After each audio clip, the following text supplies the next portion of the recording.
मात की जय। बाल मुकुंद लाल की। श्रीमद् भगवद गीता अध्ययन केंद्र સાથે પ્રત્યક્ષ અને પરોક્ષ રીતે જોડાયેલા આપ સૌ જિજ્ઞાસુ, અધ્યયનશીલ, ગીતા પ્રેમી અને કૃષ્ણ પ્રેમી ભાઈ બહેનોને સામાન્ય જય શ્રી કૃષ્ણ। આપણા હૃદયમાં બિરાજમાન પરમ કૃપાળુ પરમાત્માને વંદન કરી આપણે ગીતા ગાયક પ્રભુ શ્રી કૃષ્ણ અને ગીતા માતાના ચરણોમાં વંદન કરી આજના અધ્યયનનો પ્રારંભ કરી। પ્રિયજનો, આપણે જેમના મુખારવિંદમાંથી શ્રવેલા ગીતામૃતનું અધ્યયન અને પાન કરીએ છીએ તે પરાત્પર બ્રહ્મ, આ સૃષ્ટિનું અંતિમ તત્વ, શ્રીમદ ભગવદ્ ગીતાની દ્રષ્ટિએ કહું તો એબ્સોલ્યુટ રિયાલિટી, એનાથી કોઈ પરમ પુરુષ, એનાથી કોઈ મોટું તત્વ નથી, જે આપણે ગયા શ્લોકમાં પણ શીખી ગયા છે કે જેનામાં સમગ્ર વિશ્વ વ્યાપ્ત છે, સમગ્ર બ્રહ્માંડ જેની અંદર રહેલું છે અને જે શાશ્વત તત્વ છે એ શ્રી કૃષ્ણ પ્રભુનો પ્રાગટ્ય દિવસ આવતીકાલે। અને ગીતાને સમજનારા જો શ્રી કૃષ્ણ તત્વને ન સમજે તો આપણું ગીતાનું જ્ઞાન અધૂરું રહે। એક જણે પૂછ્યો કે ગીતા શા માટે ગમે છે? કોઈને આપણે પ્રશ્ન પૂછીએ કે આપણને ગીતા કેમ ગમે છે, તો ગીતા ગમે છે એનું એક જ કારણ છે, શ્રી કૃષ્ણ ગમે છે માટે ગીતા ગમે છે। અમને કૃષ્ણ ઉપર પ્રેમ છે, અમને શ્રી કૃષ્ણ ઉપર આદર છે, એટલા માટે શ્રી કૃષ્ણના મુખારવિંદમાંથી નીકળેલું માધુર્ય અમને ગમે છે। એ શ્રી કૃષ્ણ પ્રભુના મુખમાંથી નીકળેલી આ ગીતા ગંગા એ કૃષ્ણ પ્રભુનો પ્રાગટ્ય દિવસ આવતીકાલે, અને આજે એની પૂર્વ દિવસે, જન્માષ્ટમીના પૂર્વ દિવસે શ્રી કૃષ્ણ પ્રભુનું સ્મરણ, એમના પ્રાગટ્યનું થોડું ચિંતન કરીએ તો ગીતાના શ્લોકો પણ આપણને ભવિષ્યમાં જલ્દી સમજ્યા। આ શ્રી કૃષ્ણ ભગવાને પોતાના અવતારનું કારણ શ્રીમદ ભગવદ્ ગીતામાં આપ્યું છે કે યદા યદા હિ ધર્મસ્ય ગ્લાનિર્ભવતિ ભારત અભ્યુત્થાનમ ધર્મસ્ય તદાત્માનમ સૃજામ્ય। કોઈ એમ કે કૃષ્ણ પ્રગટ થયા હતા એનું પ્રમાણ શું? શ્રીમદ ભગવદ્ ગીતા એ ભગવાનનું પોતાનું કરેલું એફિડેવિટ છે। સ્વયં શ્રી કૃષ્ણે યુદ્ધના મેદાનમાં અર્જુનને કહ્યું હતું, હે અર્જુન, યદા યદા હિ ધર્મસ્ય, જો અધ્યાય ચોથો આપણે શીખી ગયા છે, પરંતુ આજના દિવસે ભગવાનના અવતારનો શ્લોક એ વાંચવો જરૂરી છે। 7મો અને 8મો શ્લોક, પાન નંબર 80।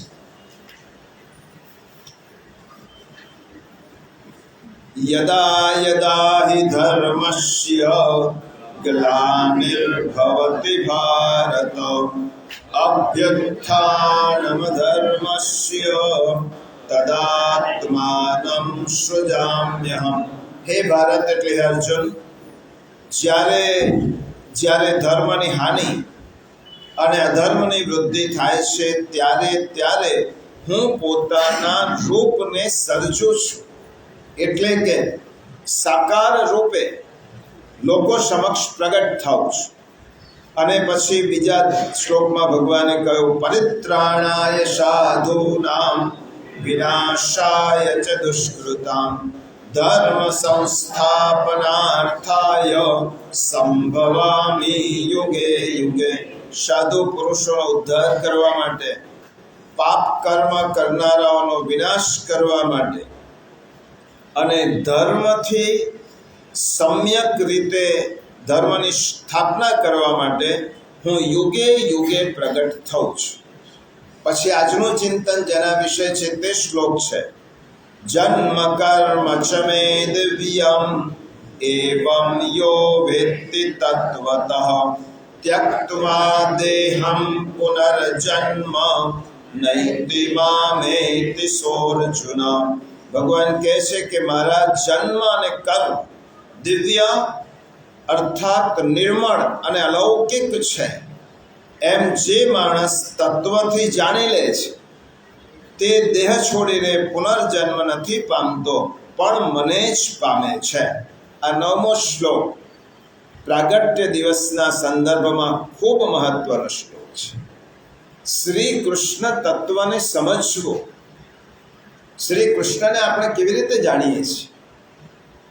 શ્રી કૃષ્ણને જો આપણા જેવા લૌકિક સમજતા આવીશું, કારણ કે મહાપ્રભુજીએ અંતિમ સમયે વૈષ્ણવો અને પોતાના પરિવારને આ જ આજ્ઞા કરી કે ન મનુતે કૃષ્ણ લૌકિકમ. આ કૃષ્ણ એ લૌકિક નથી, કૃષ્ણ અલૌકિક છે. એ ભગવદ અવતારનું પ્રાગટ્ય છે. અને ભગવાને ગીતામાં તે કહ્યું છે, મારો જન્મ પણ દિવ્ય છે, મારું કર્મ પણ દિવ્ય છે. આ જન્મ અને કર્મને અને મારા સંદેશને જે કોઈ વ્યક્તિ તત્વથી જાણી લે છે એનો પુનર્જન્મ થતો નથી. અહીંયા ભગવાને 9મા શ્લોકમાં કહ્યું, ત્યક્ત્વા દેહં પુનર્જન્મ નૈતિ મામેતિ સોર્જુન. એનો પુનર્જન્મ થતો નથી. આ કૃષ્ણ કોણ છે? આ કૃષ્ણ એટલે ખેંચવો. જ્યાં પૃષ્ઠ ઉપર આવીને પ્રત્યેક વ્યક્તિને પોતાની તરફ ખેંચે છે. કર્ષતિ ઇતિ કૃષ્ણ, જે સર્વને ખેંચે છે. એ પછી મહાપુરુષો હોય, સામાન્ય લોકો હોય, ખેંચે છે તેનું નામ કૃષ્ણ. આ કૃષ્ણ ભગવાનનું પ્રાગટ્ય થવાનું કારણ 3 કારણ આપ્યા છે શ્રીમદ ભગવદ્ ગીતા. પરિત્રાણાય સાધૂનામ વિનાશાય ચ દુષ્કૃતામ અને ધર્મ સંસ્થાપનાર્થાય. આ 3 કારણ ઉપરાંત શ્રી મહાપ્રભુજી એક 4થું કારણ કહ્યું છે. પ્રભુ આપનું આવવાનું એક 4થું કારણ એ છે કે તમે જો કૃષ્ણ તરીકે આ ભૂતલ ઉપર પ્રગટ ન થતા તો જે ભક્તજનો છે એને ભક્તિ કરવા માટે કોનું આલંબન મળતું? આપણે કયા કૃષ્ણની સેવા કરતા? આપણે કયા કૃષ્ણની લીલાનું ગાન કરતા? આપણે કયા કૃષ્ણનું સ્મરણ કરતા? એટલે મહાપ્રભુએ 4થું ભક્તિ માર્ગીય કારણ કહ્યું છે. પ્રભુ આપના પ્રાગટ્યનું એ જ કારણ છે કે હજારો વર્ષ સુધી ભૂતલ ઉપર ભક્તિનું આલંબન કરીને જે આપને પામવા માગે છે એને આધાર શું મળે? તો એને આધાર આપવા માટે પ્રભુ આપે લીલા કરી, આપ પ્રગટ થયા અને આપે સમસ્ત દૈવી જીવોને એક યોગ્ય માર્ગદર્શન આપ્યું. તો ભગવાનના પ્રાગટ્યનું કારણ પ્રભુ સ્વયં કહે છે કે પરિત્રાણાય સાધુના. અને મહાપ્રભુજી સુબોધિનીજીમાં એક ખૂબ સુંદર રહસ્યમય વાત કરી. જે વ્યક્તિ કૃષ્ણના જન્મને સમજી લે છે, કૃષ્ણના પ્રાગટ્યને સમજી લે છે, તે વ્યક્તિ કૃષ્ણને સમજી શકે છે. એ વ્યક્તિ કૃષ્ણની લીલાઓને સમજી શકે છે. એ વ્યક્તિ કૃષ્ણના મુખારવિંદમાંથી ગીતાને સમજી શકે છે. જન્મને જે સમજી શક્યો, જન્મ પ્રકરણ, શ્રી મહાપ્રભુજીએ આખું પ્રકરણ જુદું લખ્યું છે. શ્રી કૃષ્ણના પ્રાગટ્યનું જન્મ પ્રકરણ, એમાં શ્રીમદ ભાગવતના 10મા સ્કંદના 1 થી 4 અધ્યાય આવી ગયા. 4 અધ્યાયમાં જ્યાં પ્રભુના પ્રાગટ્યની વાત કહી છે સુખદેવજીએ, પરીક્ષિત રાજા 10મા સ્કંદમાં, એને શ્રી મહાપ્રભુજી કહે છે કે આ જન્મ પ્રકરણ છે. આ જન્મ પ્રકરણ જેને જાણી લીધું એ કૃષ્ણને સમજી ચૂક્યો, પણ જન્મ પ્રકરણ જેને નથી જાણ્યું એ કૃષ્ણને નહીં સમજી શકે, કારણ કે કૃષ્ણના પ્રાગટ્યનું કારણ એ સમજવું બહુ જરૂરી છે. ભગવાને 3 કારણસર, પહેલા તો કંસના કારાવાસમાં ચતુર્ભુજ સ્વરૂપે દેવકી અને વસુદેવજીને દર્શન આપ્યા છે. પ્રભુ પ્રાકૃત બાળક તરીકે જેવી રીતે આપણે માતા પિતાના માના ગર્ભમાંથી જન્મ લઈએ છીએ, એવી રીતે ભગવાને જન્મ લેવાનો હોતો નથી, કારણ કે આપણો જન્મ છે પ્રભુનો પ્રાગટ્ય છે. પ્રાગટ્ય તેને કહેવાય. હોવ અને ન દેખાવું અને હોવ અને જણાવવું એનું નામ પ્રગટ થવું. પ્રગટ થવા માટે કોઈ જગ્યાએથી આવવું પડતું નથી. જ્યાં હોઈએ ત્યાંથી પ્રગટ થવાનું છે, અભિવ્યક્ત થવાનું છે, એને પ્રાગટ્ય કહેવાય. જન્મ એટલે આવવું પડે, જવું પડે, એમાં પોતાની ઈચ્છા ન ચાલે. પ્રભુનું પ્રાગટ્ય છે. તો કંસના કારાવાસમાં સૌ પ્રથમ આ મનુષ્ય લીલા છે. દેવકી માતાને ગર્ભમાં બાળક છે એવું બધાને પ્રતીત થવા લાગ્યું. જો આ ભગવાનની માયા છે એવું બધાને લાગવા લાગ્યું કે પેટમાં એક બાળક છે, 8મો ગર્ભ. કારાવાસમાં આજના દિવસે એટલે ઠાકોરજીના પ્રાગટ્યની પૂર્વ સંધ્યાએ દેવતાઓ કંસના કારાવાસમાં આવે છે. મહાદેવજી છે, બ્રહ્માજી છે, અને ગર્ભસ્થ શિશુની સ્તુતિ કરે છે. ભગવાન હજી પ્રગટ થયા નથી, દેવકીના ગર્ભમાં છે તેવી મનુષ્ય લીલા કરી છે. અને બધા જ દેવતાઓ જન્માષ્ટમીની પૂર્વ સંધ્યાએ એટલે આગલા દિવસે, એટલે એમ માનો કે આજના દિવસ, કારાવાસમાં આવી અને દેવકી માતાના ગર્ભમાં જે પ્રભુ છે તેમની સ્તુતિ કરે છે. સુંદર વિષય છે. અને દેવતાઓ સત્યમ વ્રતમ સત્ય પરમ ત્રિસત્યમ સત્યસ્ય યોનિમ નિહિતંચ સત્ય સત્યસ્ય સત્યાનૃત સત્ય નેત્રમ સત્યાત્મકમ ત્વામ શરણમ પ્રપન્ન. કયો શબ્દ વાપર્યો છે? સત્યમ. પ્રભુ આપ જેનું પ્રાગટ્ય થવાનું છે કોઈ લૌકિક પુરુષ નથી. બ્રહ્માદિ દેવો એ લૌકિક સ્ત્રીની પરિક્રમા ન કરે કે જેની કુખમાંથી કોઈ હાડ માંસનો બાળક જન્મવાનો હોય. દેવતાઓને ખબર હતી કે પરબ્રહ્મ પરમાત્મા શ્રી કૃષ્ણ પ્રભુ જ્યાં સૃષ્ટિનું અંતિમ તત્વ છે, પરમ સત્ય છે. શ્રી મહાપ્રભુજી કહે છે તેની પાછળનું રહસ્ય આ છે, કૃષ્ણને સત્ય રૂપે સમજો. કારણ કે ભાગવતના મંગલાચરણમાં મહર્ષિ વેદવ્યાસ એમ જ કહે છે, સત્યમ પરમ ધીમહિ, અમે સત્યની ઉપાસના કરીએ છીએ. તો સત્ય કોણ છે? કૃષ્ણ એ સત્ય છે. સત્ય એને કહેવાય જે એક જ હોય. સત્ય ક્યારે પણ બે ન હોય. સત્ય તેને કહેવાય જે એક જ હોય. સત્ય તેને કહેવાય કે જે ભૂતકાળમાં હતો, વર્તમાનમાં છે અને ભવિષ્યમાં રહેવાનું છે. જેને કોઈ કાળનું, આપણે શીખી ગયા છે કે જેને કોઈ કાળનું બંધન નથી, જેને કોઈ સમયનું બંધન નથી, જે સ્પેસ અને ટાઈમ આનાથી બિયોન્ડ છે, કાળ અને અવકાશ, જેના સ્વરૂપને બાંધી શકતા નથી. અમુક કાળમાં કૃષ્ણ થયા હતા એવું કહી શકાય નહીં, કારણ કે કૃષ્ણ તો આજે પણ છે અને પૂર્વકાળમાં પણ હતા અને ભવિષ્યમાં પણ રહેવાના છે. કૃષ્ણ છે જ, પરંતુ જન્મમાં પ્રાગટ્યમાં કૃષ્ણ પ્રગટ થાય છે. એટલા માટે પ્રભુનું પ્રાગટ્ય સત્ય તે છે, શાશ્વત છે. હજારો વર્ષ પછી આ સૃષ્ટિનો અંત આવ્યા પછી પણ એક તત્વ તો રહેવાનું જ છે, અને તે તત્વ એ કૃષ્ણ તત્વ. એટલા માટે કૃષ્ણ તત્વનો ઉલ્લેખ મહાપ્રભુજી કરે છે. એમને સમજવાનું છે. દેવતાઓ સ્તુતિ કરે છે. બીજા દિવસે મધ્યરાત્રિ 12 વાગ્યાનો સમય છે.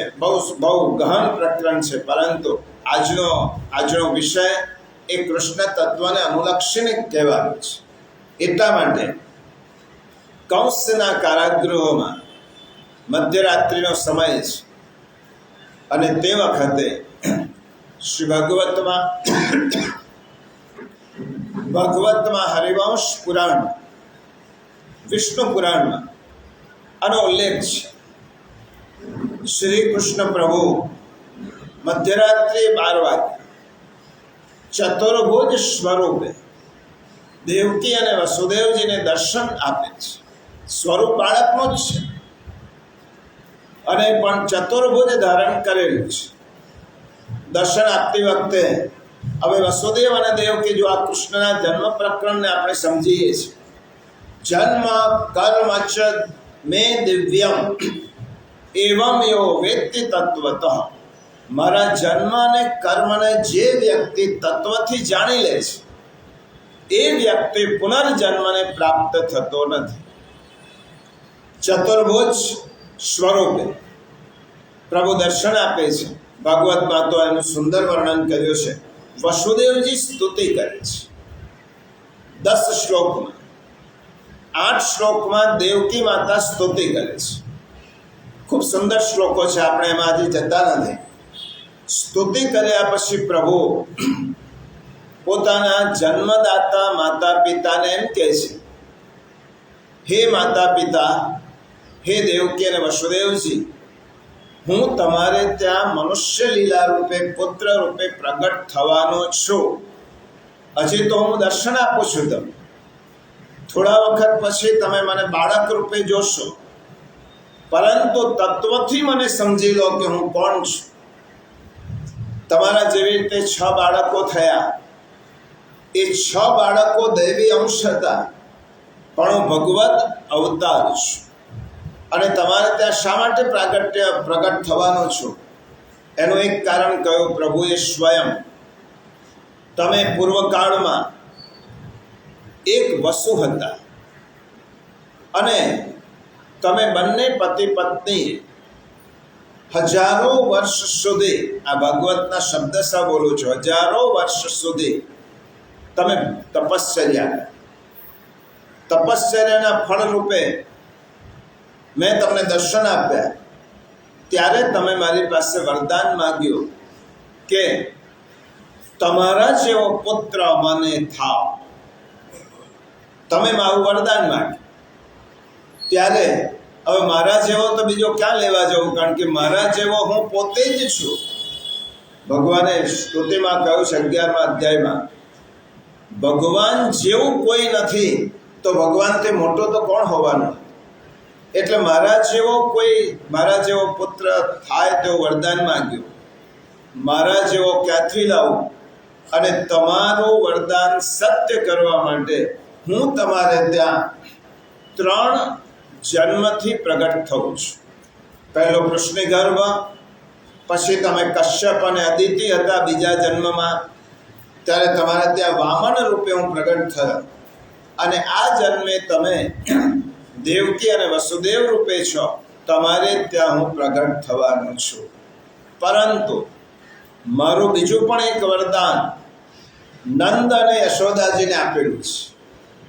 એટલા માટે પ્રગટ થયા પછી શરૂઆતના વર્ષો તમારે પુત્ર સુખ નહીં આપી શકું, કારણ કે મારો પ્રાગટ્ય પછી તમને લઈ જવાનો છે મને ગોકુળ. નંદ બાબાને ત્યાં પણ મેં વરદાન આપ્યું છે. જો ભગવાન એક સાથે કેટલા કાર્ય કરે છે. એ પછી 10મા સ્કંદમાં વચ્ચે આવી વાત આવે છે. પરીક્ષિત રાજા ઠાકોરજીની લીલાઓનું શ્રવણ કર્યા પછી સુખદેવજીને વચ્ચે જ એક પ્રશ્ન પૂછે છે કે નંદ અને યશોદાનો એવો કેવો સદભાગ્ય કેટલું મોટું સૌભાગ્ય કે આ સૃષ્ટિનો સર્જક એમની ગોદમાં બિરાજી અને સ્તનપાન કરે છે. આપ્તકામ છે, પોતે કશી જ ઈચ્છા નથી, છતાં પણ સ્તન્ય કામ થયા છે. ભગવાન આપ્તકામ હોવા છતાં પણ યશોદા મૈયાના ખોળામાં બેસીને માનું ધાવણ ધાવવા માટે પ્રભુએ ઈચ્છા કરી છે. આપ્તકામ બ્રહ્મ યશોદાની સામે સ્તન્ય કામ થાય તો આટલું કયું સૌભાગ્ય છે. ત્યારે સુખદેવજી કહે છે કે હે રાજન, પૂર્વકાળમાં આ નંદ અને યશોદા એ બંને પતિ પત્ની, જેવી રીતે દેવકી અને વસુદેવજીની વાત છે, આ જન્મ પ્રકરણ સમજાવું છું, દેવકી અને વસુદેવજીની વાત છે, એવી રીતે પૂર્વકાળમાં દ્રોણ નામના આ નંદ હતા, એ દ્રોણ નામના એક વસુ હતા. આ યશોદા એમની પત્ની હતી. એમને પણ હજારો વર્ષ સુધી તપશ્ચર્યા કરી અને પ્રભુ પ્રસન્ન થયા. બંનેને આપેલું વરદાન છે. જુઓ, ત્યારે નંદ યશોદામાએ શું માંગ્યું? બંને, તમે અનન્ય ભક્તિનું દાન કરો. દેવકી અને વસુદેવજી જો માંગ્યો છે, તમારા જેવો પુત્ર થાવ. એક જણે પ્રભુને પુત્ર તરીકે માંગ્યા. નંદ અને યશોદાજીએ પૂર્વકાળમાં પ્રભુની પાસે એવું માંગ્યું, તમારામાં અમારી અનન્ય ભક્તિ પ્રગટ થાવ. ભગવાને કહ્યું કે મારામાં અનન્ય ભક્તિ પ્રગટ કરવી હોય તો પહેલાં તો મારે તમારી ઘેર આવવું પડે. મારી અનેક લીલાઓથી તમારા મનને મંત્રમુગ્ધ કરવું પડે, ખેંચવું પડે, તો જ તમે મારી ભક્તિ કરી શકો. એટલા માટે નંદ યશોદાજીએ ભક્તિ માગી અને ભગવાન ત્યાં ગયા છે. હવે દેવકી અને વસુદેવજીની સામે પ્રાકૃત શિશુ દેવકીજી સ્તુતિ કરે છે, પ્રભુ મેં તો આપને પુત્ર તરીકે માગ્યા હતા, તમે તો ચતુર્ભુજ સ્વરૂપે મને દર્શન આપો છો, તમે પ્રાકૃત શિશુ થાવ. મને આનંદ ક્યાંથી આવે મારા ખોળામાં આપને રમાડવા? ત્યારે સુખદેવજી પરીક્ષિતને કહે છે કે દેવકી માતાની વિનંતીને ગ્રાહ્ય રાખીને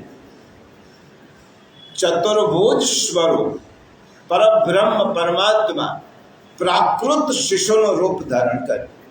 પ્રાકૃત શિશુ એક બાળક જેવા બની ગયા, મનોહર બાળક, સુંદર બાળક, અને દેવકી માતાની ગોદમાં રમવા લાગ્યા.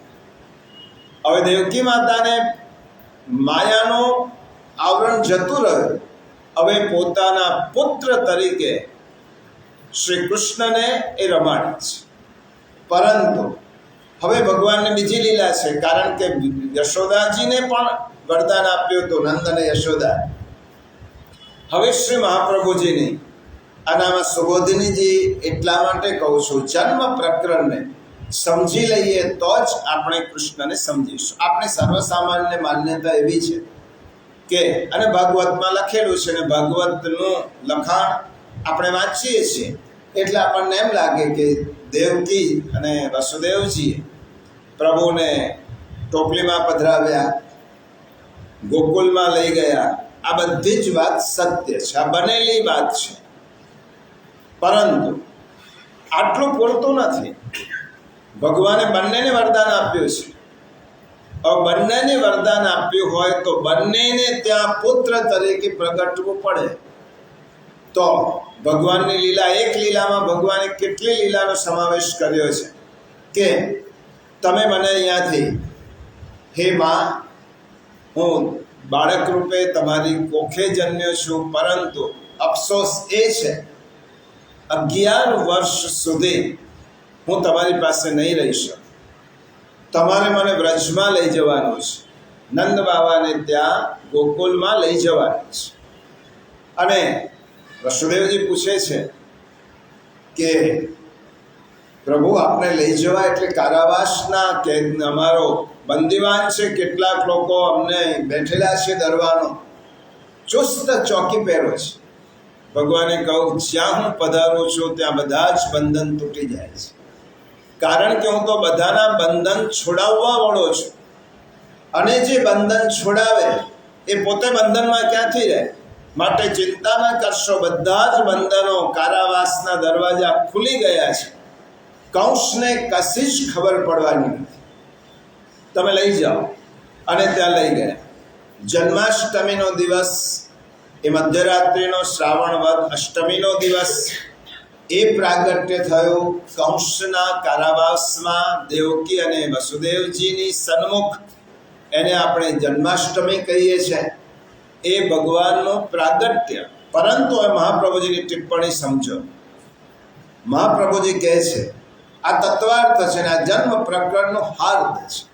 મહાપ્રભુજી કહે છે જેવું પ્રાગટ્ય ઠાકોરજી અહીંયા થયું હતું, અને પ્રભુએ પોતાના જન્મ પહેલા, પ્રાગટ્ય પહેલા બંને જણને આજ્ઞા કરી હતી.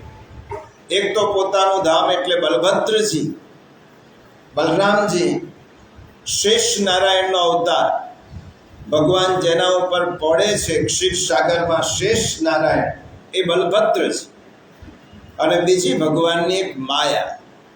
તો ભગવાને પોતાના પ્રાગટ્ય પહેલા બંને જણને આજ્ઞા કરી. એક તો બલભદ્રજીને કહ્યો કે તમારો 7મો ગર્ભ, 6 ને તો કંસે મારી નાખ્યા, 7મો તમારે દેવકીના કુખે ગર્ભમાં જવાનું છે. પરંતુ સાથે યોગ માયાને આજ્ઞા કરી તમારે 2 કાર્ય કરવાના. જૈન ભગવાનના પ્રાગટ્ય પહેલાની કથા છે. પહેલું કાર્ય શું કરવાનું? કે દેવકીમાં જે 7મો, દેવકી માતાના ગર્ભમાં જે 7મો મારું ધામ છે બલભદ્રજી, એનું કર્ષણ કરવાનું, એને ખેંચવાનું, એ ગર્ભને ખેંચી અને એનું પ્રત્યારોપણ કરવાનું. જો આ ભાગવતનું વિજ્ઞાન છે. એ ગર્ભને તમારે શંકર્ષણ, શા માટે બલભદ્રનું નામ શંકર્ષણ પડ્યું? ખેંચ્યા છે. યોગ માયાએ 2 કામ કરવાના છે તમારે. એક કામ, દેવકીના ગર્ભમાં જે બાળક છે તેને ખેંચી અને વસુદેવજીની એક પત્ની રોહિણી, એ નંદ બાબાને ત્યાં આશ્રય લઈ રહ્યા છે, એ રોહિણીમાં એ ગર્ભનું સ્થાપન કરવા, ગર્ભનું પ્રત્યારોપણ કરવા.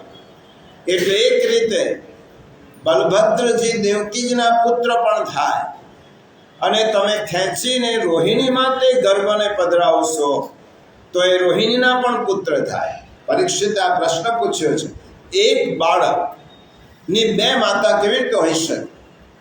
એક બાળકની એક જ માતા હોય, પરંતુ 2 માતા કેવી રીતે હોય? એનું કારણ છે કે તમારે એનું કર્ષણ કરવાનું અને તે રોહિણીના ગર્ભમાં પધરાવવાનું. એટલે કંસને એમ લાગશે કે ગર્ભપાત થયો, ગર્ભ પડી ગયો.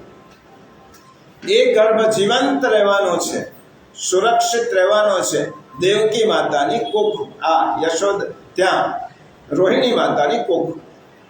બીજું કામ કરવાનું છે, તમારે પુત્રી તરીકે જન્મ લેવાનો છે. યશોદાજીને ત્યાં દીકરી તરીકે જન્મ લેવા. 2 કાર્ય કરવાના છે. પછી તો ભગવાને બહુ વરદાન આપ્યું છે, જેને આપણી શક્તિ, તો તમારી લોકો પૂજા કરશે, સિદ્ધ પીઠો થશે, તમારી આહુતિ, તમારા યજ્ઞ યાગાદી થશે. આ ભાગવતમાં લખ્યું છે. હવે શ્રી મહાપ્રભુજીના સુબોધનજીમાં થોડો પ્રવેશ કરીએ તો મહાપ્રભુજી એમ કહ્યું, જે ક્ષણે કૃષ્ણનું પ્રાગટ્ય દેવકી અને વસુદેવજીની સન્મુખ થયું છે, એ જ ક્ષણ નંદ અને યશોદાજીને ત્યાં બંનેનું પ્રાગટ્ય થયું, દીકરીનું અને પુત્રનું અને પુત્રી. હવે તમને એમ થશે કે યશોદાજીને ત્યાં બંને જન્મ્યા તો યશોદાજીની આંખો ખુલી નહીં, એમને ખબર ના પડી કે મારે ત્યાં જોડકા જન્મેલા છે, દીકરી અને દીકરો. એનું કારણ મહાપ્રભુજી લખે છે, આ માયાનું આવરણ છે. કારણ કે આ દીકરી કોણ હતી? યોગ માયા હતી.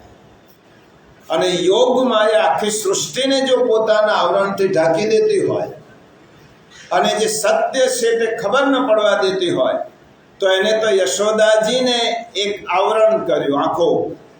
યશોદાજીને આવરણ થવાથી તો એમને ખબર ન પડી, કારણ કે યોગ માયાનું આવરણ છે. યશોદાજી નિદ્રામાં છે, એમને ખબર નથી કે મારે ત્યાં દીકરા અને દીકરીનું પ્રાગટ્ય થયું છે, દીકરીનો જન્મ થયો છે અને પુત્રનો પણ જન્મ થયો છે.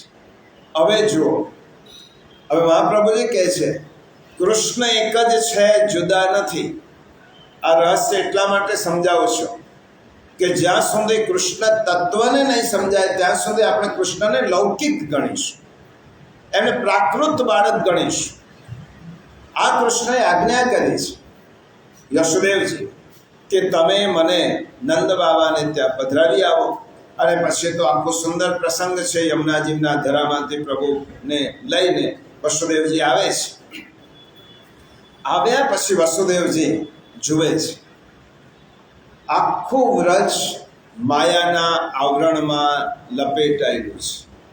કારણ કે માયા છે ને, માયા જાગૃત માયા છે, દીકરી તરીકે યોગ માયા. આખા વ્રજને મોહના આવરણમાં, તેના આવરણમાં બધા જ લોકોને ખબર નથી શું થયું એ રાત્રિ. વસુદેવજીએ પ્રવેશ કર્યો નંદાલયના દરવાજા, કારણ કે જ્યાં પ્રભુ પધારે ત્યાં બધું જ ખુલી જાય. દરવાજા ખુલી ગયા. યશોદાજીની સન્મુખ આવી. હવે વસુદેવજીને પેલો બાળક નથી દેખાતો, એમને બાળકી જ દેખાય છે. જો આ યોગ માયાનું આવરણ, એમને બાળક ન દેખાય, એમને એક દીકરી દેખાય. કારણ કે દીકરીને લઈને દીકરાને પધરાવવાનો છે, પુત્રને પધરાવવાનો છે. જો બંને દેખાતા તો વસુદેવજી એવા નહોતા તો બીજા દીકરાને લઈ જતા અને આને પધરાવી જતા. દીકરી જ યોગ માયા દેખાય. વસુદેવજી વિચાર કરે છે હું મારા બાળકને અહીંયા પધરાવીને લઈ જઈશ તો, અને દીકરીને લઈ જાઉં છું, કાલ ઉઠીને નંદ બાબાને કોઈ જાગતું નથી, કોઈ સાક્ષી નથી કે હું મારા પુત્રને પધરાવી જાઉં છું અને તમારી પુત્રને લઈ જાઉં છું. ભાગવતના ટીકાકારોએ લખ્યું છે કે નંદ બાબા વસુદેવજીનું નજર આકાશ તરફ. રાત્રે તો કોણ જાગૃત હોય? આકાશમાં અષ્ટમીનો ચંદ્ર એ હતો અને વસુદેવજી ચંદ્રને ઉલ્લેખીને કહે છે ભવિષ્યમાં મારો દીકરો હું અહીં મૂકી ગયો હતો તેની સાક્ષી આપવાની થાય તો હે ચંદ્ર એની સાક્ષી આપજો કે મારા પુત્રને હું પધરાવી ગયો હતો અને પુત્રને લઈ ગયો છું. હવે મહાપ્રભુજી કહે છે જે કૃષ્ણ 3 વ્યૂહ સહિત કારાવાસમાં પ્રગટ થયા અને વાસુદેવ વ્યૂહ સહિત 4 વ્યૂહથી નંદ બાબાને ત્યાં પ્રગટ થયા, એ બંને સ્વરૂપો એક થયા. આ બંને એક થયા સ્વરૂપ. બંને દીકરા પ્રભુનું જ પ્રાગટ્ય છે. વસુદેવજીને ત્યાં પુત્ર તરીકે, નંદ બાબાને ત્યાં પુત્ર તરીકે, પરંતુ 4 વ્યૂહ સહિત નંદાલયમાં પ્રગટ થયેલા પ્રભુ અને 3 વ્યૂહ સહિત પ્રગટ થયેલા પ્રભુનો એક જ સ્વરૂપ થયો. અને આ બાજુ દીકરીને લઈ લીધી, યોગ માયાને લઈ લીધી. હવે યોગ માયા જેવી વસુદેવજી લઈને જાય છે. યોગ માયાને લઈને સીધા કારાવાસમાં આવ્યા કંસના, અને કંસના કારાવાસમાં યોગ માયા આવી એટલે પાછું બંધન આવી ગયું. બધા જ દરવાજા ઓટોમેટિક બંધ થયા અને પૂર્વવત થઈ ગયું. કારણ કે માયાનું બંધન, હવે યોગ માયાએ જે પ્રભાવ નંદ બાબાને ત્યાં ગોકુળમાં કર્યો એ પ્રભાવ હવે કંસના કારાગૃહમાં મથુરામાં આવ્યા યોગ માયા બાળકી રૂપે. અને જેવા યોગ માયાનું આગમન થયું બધા જ દરવાજા બંધ થઈ ગયા અને માયા દીકરી રૂપે રડવા લાગી. પુત્રીનો જન્મ થયો અને બાળકના રડવાનો અવાજ આવ્યો. અવાજ આવ્યો ત્યારે કંસ દોડતો દરવાનો એ સમાજ મેસેજ આપ્યા કે 8મા ગર્ભનો જન્મ થયો છે. ઉતાવળો અને ડરપોક કંસે પણ વિચાર ન કર્યો કે આ જન્મ પામેલ દીકરી છે કે દીકરો છે, અને આ જન્મ થયો છે એમ માનીને એના બંને પગ પકડ્યા. દેવકી માતા વિનંતી કરે છે ભાઈ 6 પુત્રોને તો તે જન્મજાત પુત્રોને મારી નાખ્યા છે. 7માનો ગર્ભપાત થયો છે. ગર્ભપાત નહોતો થયો રોહિણીજીમાં, બલભદ્રજી ગયા. 8મી તો બાળકી છે, એને શા માટે મારે છે? ટીકાકારોએ લખ્યું છે કે દેવકી માતા વિનંતી એટલા માટે કરે છે કે જે પુત્રી આવી છે પોતાની નથી, એ નંદ બાબાની યશોદાની પુત્રી છે. અને થોડાક વર્ષો પછી યશોદા મૈયા મારી પાસે જ્યારે માગણી કરશે કે મારી પુત્રી ક્યાં છે તો શું આપીશ? આ તો પારકી થાપણ છે. પણ કંસ સમજ્યો જ નહીં. બંને હાથ પકડ્યા, બંને પગ પકડી, અને જ્યાં પથ્થરની શિલા ઉપર જ્યાં પછાડવા જાય છે ત્યાં અષ્ટભુજા દેવીના રૂપે એ બાળકી તેના હાથમાંથી છટકી. અષ્ટભુજા દેવીનું રૂપ ધારણ કર્યું છે, માયા છે. અને એ માયાએ રૂપ ધારણ કરીને કંસને કહ્યું, એ મૂર્ખ, આ ભાગવતના શબ્દો કહું છું, આ જન્મ પ્રકરણ છે. હે મૂર્ખ, મને મારવાથી શું થવાનું છે?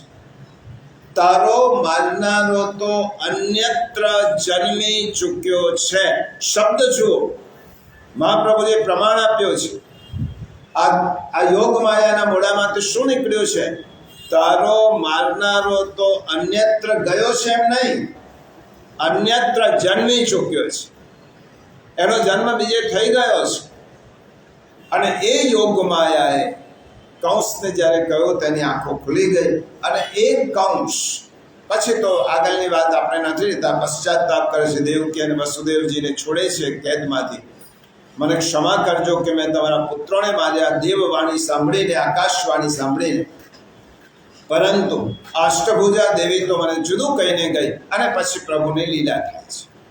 મહાપ્રભુજી લખે છે કે કૃષ્ણનું પ્રાગટ્ય આ બંને ઠેકાણે છે, બંને ભૂમિકામાં, બંને સ્વરૂપમાં છે. પછી એક સ્વરૂપ થયું જેને નંદ બાબાને ત્યાં, યશોદા મૈયાને ત્યાં લીલાઓ કરી, અનેક પ્રકારની માખણ ચોરીથી, ગોવર્ધન લીલા, રાસલીલા વગેરે. હવે રહસ્યનો બીજો ભાગ. શા માટે મહાપ્રભુજીના આ જન્મ પ્રકરણના રહસ્યને સમજવું બહુ જ જરૂરી છે ગીતાના અધ્યયનશીલ ભાઈ બહેનો તરીકે. હવે બીજો પાર્ટ એ શરૂ થાય છે કે અક્રૂરજી 11 વર્ષ પછી લેવા માટે આવ્યા. કંસે મોકલ્યા. ખબર પડી કંસને કે મારો કાળ તો નંદ બાબાને ત્યાં છે કૃષ્ણ રૂપે, અને આજ સુધી હું અંધારામાં હતો. આજે મને ખબર પડી કે મારો મારનારો તો વ્રજમાં છે. એટલા માટે અક્રૂરજીને લેવા મોકલ્યા. અક્રૂરજી દૂત તરીકે જાય છે, કૃષ્ણને લઈને આવે છે. કૃષ્ણને એ બહુ સુંદર પ્રસંગ છે. કૃષ્ણ 11 વર્ષના, 52 દિવસ ક્યાંથી આવ્યા ખબર નહીં, પણ 11 વર્ષની ગણતરી રાખી. 11 વર્ષના શ્રી કૃષ્ણ અને બલરામ અક્રૂરજીના રથમાં બેસી અને મથુરા જાય છે. જો લઈ ગયા હતા વસુદેવજી, હવે મથુરા અક્રૂરજી લેવા આવ્યા છે, જાય છે. વચ્ચે યમુનાજીનો સરિતા આવે છે, યમુનાજીનો કાંઠો આવે છે. શ્રી કૃષ્ણ પ્રભુ અક્રૂરજીને કહે છે, કાકા તમારે યમુનાજીમાં સ્નાન કરવું હોય, યમુનાપાન કરવું હોય, ડૂબકી મારવી હોય મારી લો, પછી યમુનાજીનું દર્શન દુર્લભ થશે. અને જ્યારે અક્રૂરજી રથમાં બેસાડીને કહે છે કે હમણાં જ યમુનાજીમાં સ્નાન કરીને આવું છું, વસ્ત્ર બદલીને. યમુનાજીમાં જ્યારે ડૂબકી મારવા ગયા અક્રૂરજી, ત્યારે અક્રૂરજીએ યમુનાજીની અંદર જે ભાગ ઉભેલો રથ છે એ જ રથ, એવા જ કૃષ્ણ એ યમુનાજીના જલમાં જોયા. એકવાર થયું કે આ ભ્રમ હશે. બીજી વાર ડૂબકી મારી ત્યારે એ જ રથ, એ જ શ્રી કૃષ્ણના દર્શન યમુનાજીમાં કર્યા. ત્રીજી વાર ડૂબકી મારી ત્યારે પણ દર્શન કર્યા. હવે અક્રૂરજી તે સહન ન થયો કે આ શું જોઉં છું? અંદર જે પ્રભુ છે તે સાચા છે કે બહાર છે તે સાચા છે? અને એકદમ હાંફળા ફાફડા વસ્ત્ર બદલીને પ્રભુની પાસે આવ્યા. કૃષ્ણ ભગવાને પૂછ્યું, કાકા કેમ મૂંઝાયેલા છો, શેનો વિચાર કરો છો?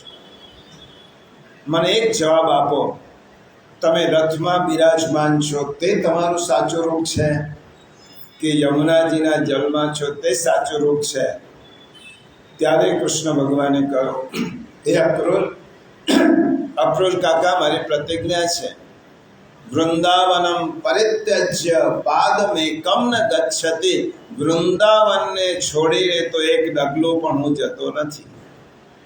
હું તમારી સાથે જે આવું છું. હવે જુઓ શ્રી મહાપ્રભુજીનો ઘટસ્ફોટ. અક્રૂરજી સાથે જે સ્વરૂપ ગયો, એ કયું સ્વરૂપ ગયો? જે વસુદેવજી પધરાવીને લાવ્યા હતા એ સ્વરૂપ એમની સાથે ગયું. નંદ બાબાને ત્યાં યશોદાજીની કુખે જન્મેલું જે સ્વરૂપ હતું તે સ્વરૂપ વૃંદાવનમાં યમુનાજીમાં અક્રૂરજીએ દર્શન કર્યા.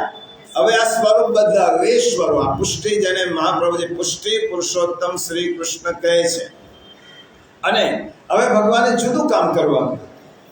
એક કાર્ય શું કરવાનું હતું કે વ્રજમાં પ્રભુનો કાયમ નિવાસ છે.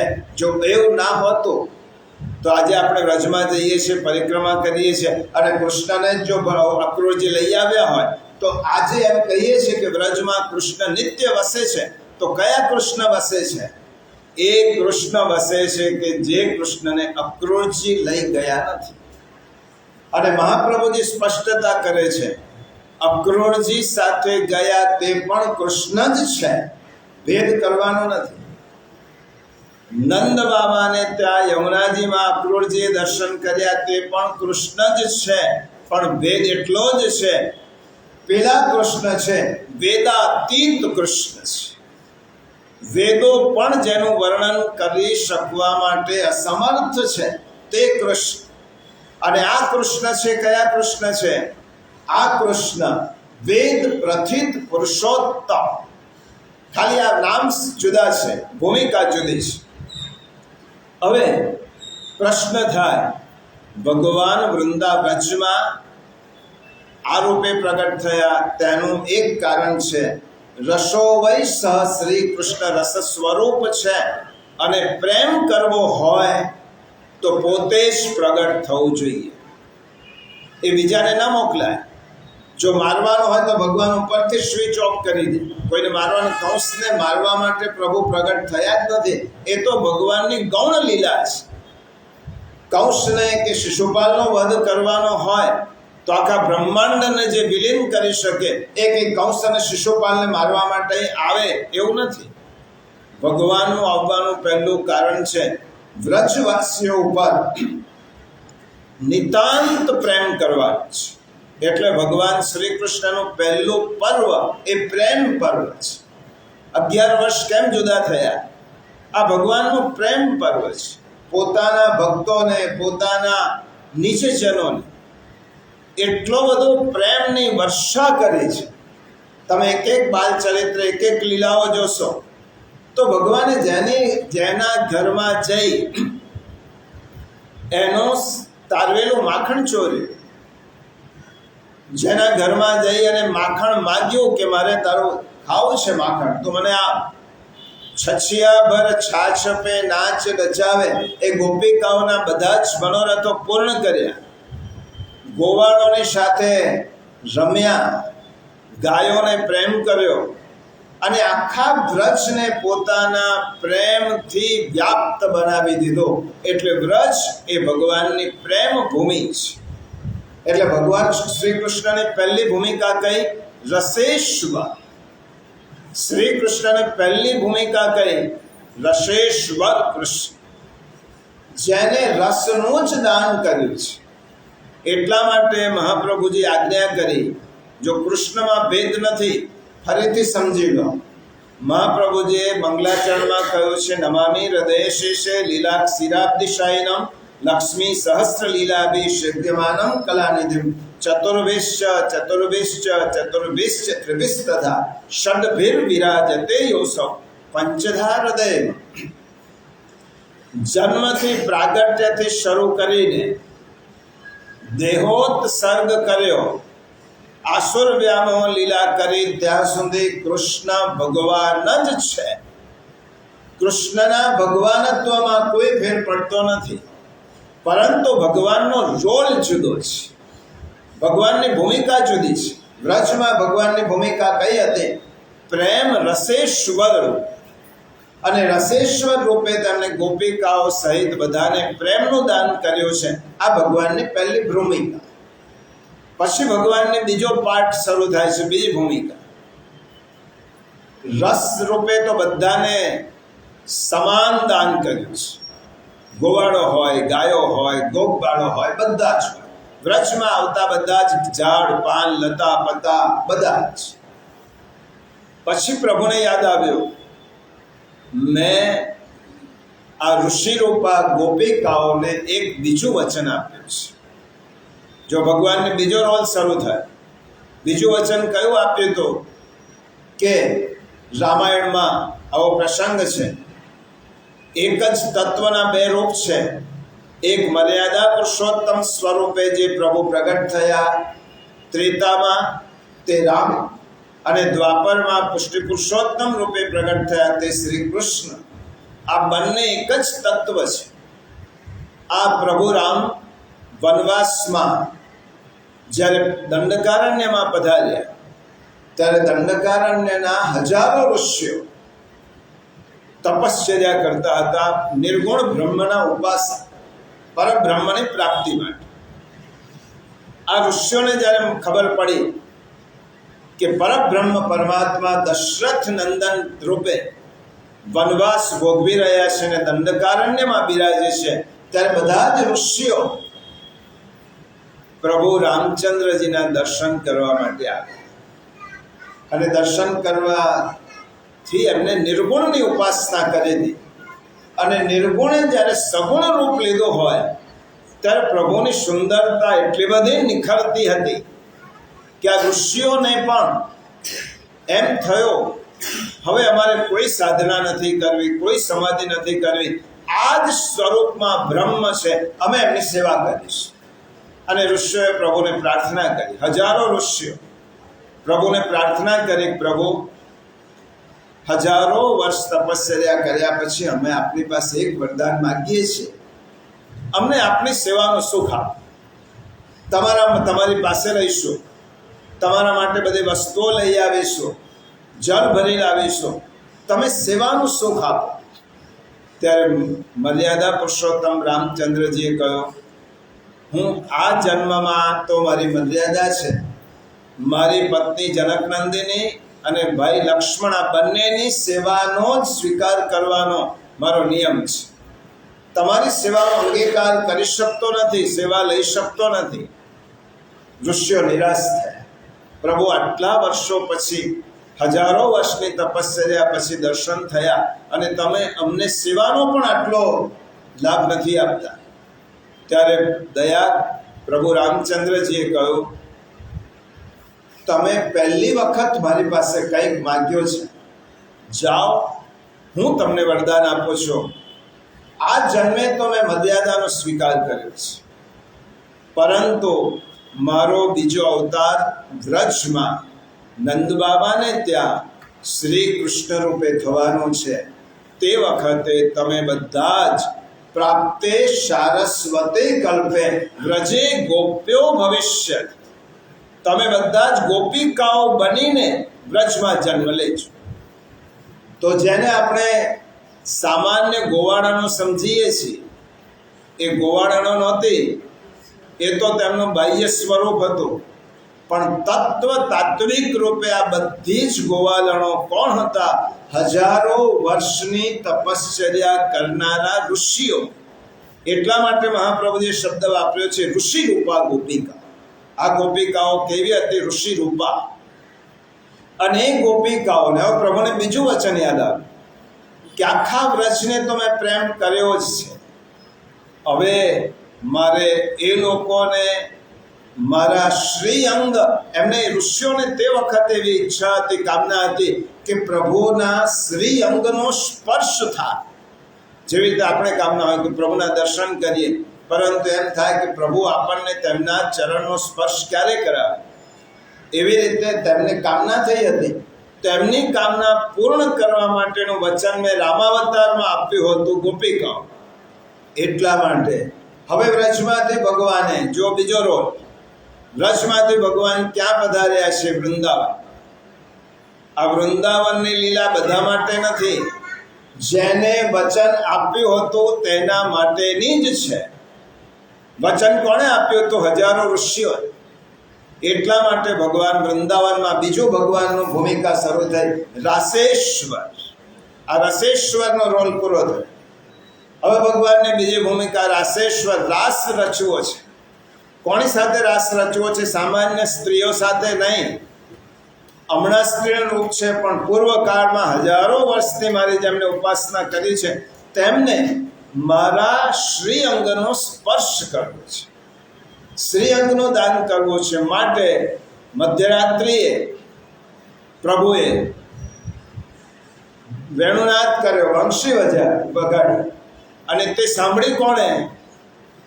એ ગોપિકાઓએ સાંભળી, જે ગોપિકાઓ પૂર્વકાળમાં ઋષિઓ હતા અને ગોપીઓ બનીને આવ્યા હતા. એ ગોપિકાઓ દોડતી દોડતી મધ્યરાત્રિએ વૃંદાવનમાં યમુના કિનારે પ્રભુએ બોલાવી અને ગોપિકાઓ ગઈ છે, અને પ્રભુએ તેમની સાથે મહારાસનું દાન કરી. આ ભગવાનનો બીજો રોલ, રસેશ્વર અને રાસેશ્વર. ભગવાનનો ત્રીજો રોલ શરૂ થયો મથુરામાં. અક્રોજી લઈને આવ્યા ત્યારે ભગવાનનો એક ત્રીજો રોલ શરૂ થયો, રાજેશ્વર. મથુરા અને દ્વારિકાના કૃષ્ણ, ગોકુલના કૃષ્ણ અને કુરુક્ષેત્રના કૃષ્ણ. આ ત્રણેય રોલને સમજો તો ભગવાન સમજી શકાશે. અને પછી મથુરામાં આવ્યા. મથુરામાં આવતા વખતે ઠાકોરજી જ્યારે અક્રોજી લેવા આવે છે ત્યારે પોતાની બહેનો મોરપીચ્છ લઈ અને રાધિકાજી પાસે જાય છે. રાધિકાજી પાસે જઈને પ્રભુ કૃષ્ણ કહે છે, હે રાધે, 11 વર્ષની મારી વ્રજની ભૂમિકા પૂરી થાય છે. હવે મારે બંસીની જરૂર નથી, હવે મારે જરૂર છે શંખ. હવે હું શંખ ધ્વનિ કરીશ અને દુષ્ટોના હૃદયને વિદારીશ. પ્રેમ પર્વ પૂરું થયું. પ્રેમનું વાદ્ય બંસી છે. હવે આ બંસી તમને સોંપીને જઉં છું. હવે મારે એનું કામ નથી, કારણ કે મથુરા ગયા પછી મારે પરિત્રાણાય સાધુનામ નહીં, વિનાશાય ચ દુષ્કૃતામ, દુષ્કૃતિ લોકોનો વિનાશ કરવો છે. અને તેનો પ્રારંભ મારા મામાથી જ કરવાનો છે. કંસને મારીને તેનો પ્રારંભ કરીશ. માટે ભગવાનનું એક બીજું પર્વ શરૂ થયું, રાજેશ્વર, રસેશ્વર, રાસેશ્વર. અને પ્રભુ હવે રાજેશ્વર થયા, રાજાઓના શિરોમણી થયા. ભગવાને કંસને માર્યા પછી મથુરાની રાજગાદી ઉપર બેઠા નથી, ઉગ્રસેનને રાજ્ય આપ્યું છે. છતાં પણ મથુરાધીશ ભગવાન કહેવાય. એટલે 11 વર્ષ મથુરામાં રહ્યા. પ્રભુ છે 14 વર્ષ રહ્યા છે મથુરામાં લીલા કરી. અને એ લીલા કર્યા પછી ભગવાને આ 25 વર્ષ પૂરા થયા અને ભગવાનની એક બહુ મોટી દ્વારિકા લીલા અને કુરુક્ષેત્રમાં પધારી અર્જુનને નિમિત્ત બનાવી અને ભગવાનને વિશ્વને સંદેશો આપવાનો. એટલે પ્રભુએ મથુરા ત્યાગ કરી રણછોડની કલંક માથે ઓઢ્યો, જરાસંધના ભયથી ભાગવાનો અભિનય કર્યો અને ભગવાન રણછોડ થયા. જે રણ છોડે એનો કોઈ દિવસ જય બોલાવાય? આ તો ભગવાને રણ છોડ્યું, છતાં પણ આપણે આજે શું બોલીએ છીએ? રણછોડ રાય કી જય. આ ભગવાને રણ છોડ્યું પોતાના માટે નહીં, સમગ્ર મથુરાવાસીઓ માટે, કે જરાસંધને વેર છે મારી સાથે, અને તમને નિર્દોષ લોકોને જો જરાસંધ હેરાન કરતો હોય તો મથુરા છોડું છું. અને ભગવાને એક નગરીનો નિર્માણ કર્યો, એનું નામ દ્વારિકા. અને ભગવાનની આખો પ્રસંગ જુદો છે. દ્વારિકામાં પધાર્યા. હવે પ્રભુ દ્વારિકાધીશ થયા. અને દ્વારિકાધીશ પ્રભુએ અનેક પ્રકારની ચરિત્ર કરી અને પ્રભુને યાદ આવ્યો, હવે મારે મહાભારતના યુદ્ધમાં કેટલાય એવા લોકો છે, ભૂમિ ઉપર ભારરૂપ થયેલા લોકોને હણવા છે. અને તેના માટે મારે પાંડવ ત્યાં ખરા, પરંતુ શ્રી મહાપ્રભુજી લખે છે કે શિશુપાલ અને દંતવક્ત્રને માર્યા પછી ભગવાન લઈ અને પછીનો પ્રસંગ તો આપણને ખબર છે. ભગવાને ગીતા રૂપી અમૃત સમગ્ર વિશ્વને આપ્યું છે. સંદેશનું આચરણ કર્યા પછી એવો સંદેશ આપવા માટે પ્રભુએ શ્રીમદ ભગવત ભૂમિકામાં રહીને શ્રી કૃષ્ણ પ્રભુએ જગત ઉપકાર કર્યો છે. એ શ્રી કૃષ્ણ ભગવાનના પ્રાગટ્યને આપણે આવતીકાલે વધાવવાના છે. આજના દિવસે આ કહેવું જરૂરી હતું. જન્મ પ્રકરણને સમજીએ તો આખા કૃષ્ણ સમજાય, જન્મ પ્રકરણને ન સમજીએ તો ગીતા પણ ન સમજાય. એટલા માટે યોગાનુયોગ આજનો દિવસ હતો અને જન્માષ્ટમીનો પૂર્વ દિવસ હતો. આ માટે કૃષ્ણ બોધીને કહ્યું, વૈષ્ણવ ન મન પ્રભુ કૃષ્ણ ના લૌકિક, પ્રભુ કૃષ્ણ, કૃષ્ણ લૌકિક નથી અને તેને ક્યારે પણ લૌકિક માનવાને ગોલ ન કરશો અને તેનાથી વિમુખ થશો તો તદાકાલ પ્રવાહસ્થા, તમે કાળરૂપી પ્રવાહમાં ક્યાં તણાઈ જશો અને તમારો સર્વનાશ થશે. એ કહી શકાય નહીં. એ વલ્લભની આજ્ઞા આજે પણ યાદ રાખીએ. કૃષ્ણ લૌકિક નથી, કૃષ્ણ એ તત્વ છે, કૃષ્ણ એ પરબ્રહ્મ છે. પરંતુ પ્રભુ આ ત્રણ કારણસર પૃથ્વી ઉપર યુગે યુગે અવતાર ધારણ કરે છે. તેવા શ્રી કૃષ્ણને આપણે ચરણ સ્પર્શ કરી, તેમના ચરણ વંદના કરી અને દંડવત કરીએ અને કહીએ કે આપણી ગીતાને સમજવા માટે પ્રભુ અમે પ્રયત્ન કરીએ છીએ. અમને એટલી બુદ્ધિ આપજો, અમારી વૃત્તિ એવી આપજો કે આપના શબ્દોને અમે સમજી શકીએ. આજે આપ નથી, પરંતુ ગીતા રૂપે આપ પ્રત્યક્ષ શ્રીમદ ભગવદ્ ગીતાના શબ્દે શબ્દે બિરાજો છો. એ ગીતા માતાને વંદન કરીએ. અહીંયા જ આપણા